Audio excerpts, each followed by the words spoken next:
आज ताई जाणार होत्या त्यांच्या घरी. जाण्या अगोदर आम्ही सगळे जाणार होतो ज्योतिबा देवस्थान वाडी रत्नागिरी येथे.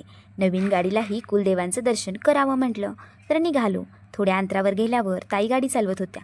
खरंच एका स्त्रीने प्रत्येक गोष्टीत इंडिपेंडंट असावं, पण मला काही गाडी येतच नाही. अहो आमच्या आहोंना वेळच नसतो. मग काय, जेव्हा आम्ही माहेरी तेव्हा माहेरी शिकवणारं कोण नाही. पडल्यावर लागेल म्हणून वडिलांनीही केव्हा रिस्क नाही घेतली. असो, आपल्याला जोपर्यंत बाईक चालवता येत नाही तोपर्यंत मागे बसण्याचा आनंद घेऊ.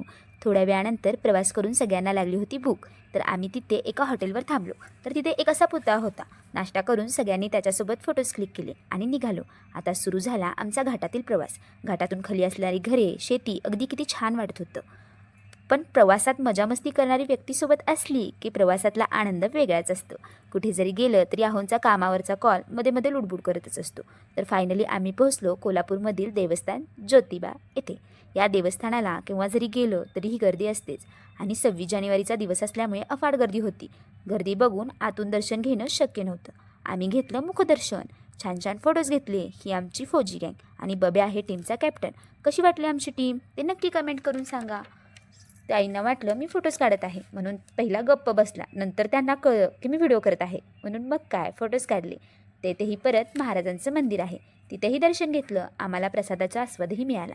सगळ्यांनी खाल्ला प्रसाद. तिथून निघालो आम्ही यमाई देवी मंदिराकडे. आणि हे बघा, आमच्या यांनी खाली जाताना चक्क गाडी बंद केली. मी म्हटलो, अहो असं कोण करतं का, चालू करा गाडी. अहो म्हणते, अगं जात्या गाड्या तरी बघ, तुमच्यापैकी असं कोण करतं. ज्योतिबाला आल्यावर कमेंट करून नक्की सांगा. आम्ही पोहोचलो यमाई मंदिरात. तेथेही गर्दीच. रांगेत उभं राहून दर्शन घेतलं. आम्ही दर्शन घेऊपर्यंत आमच्या अहो पहिलाच बाहेर येऊन बसले होते. तर खूप ऊन पडलं होतं, त्यामुळे सगळ्यांनी घेतला थंडगार मठ्ठा. आमच्या बब्यानेही तोंडाचा अवतार बघा काय करून घेतला होता. परतीच्या प्रवासाआधी म्हटलं आणलेले जेवण घ्यावे. असं सगळे आम्ही जेवणासाठी बसलो. तर आम्ही घरातून करून आणलं होतं शेंगदाण्याच्या पोळ्या, खरडा, चपाती आणि बाबांनी घेतली होते गरम गरम भजी. तर आज सगळ्यांनी वनभोजनाचा आनंद घेतला. बघा, आम्ही जिथं थांबलो होतो ना तिथलं लोकेशन अगदी असं काही होतं. आम्ही निघालो परतीच्या प्रवासाला, कारण घरी जाऊन मला करायची होती सोमवारची पूजा. येताना आमचा बब्या टाकीवरच झोपला.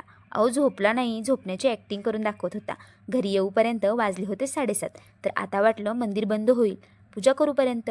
तर आज होता माझा 16वा सोमवार. खूप गडबड करून पूजा आवरली, पण महादेवांना पण माझी परीक्षाच घ्यायची होती. रोज 9ला बंद होणारे मंदिर आज 9:30 वाजेपर्यंत चालू होते. परीक्षाच म्हणायची आणि त्या परीक्षेतही खरी उतरले मी. तर असा गेला आजचा दिवस. भेटू उद्याच्या ब्लॉगमध्ये.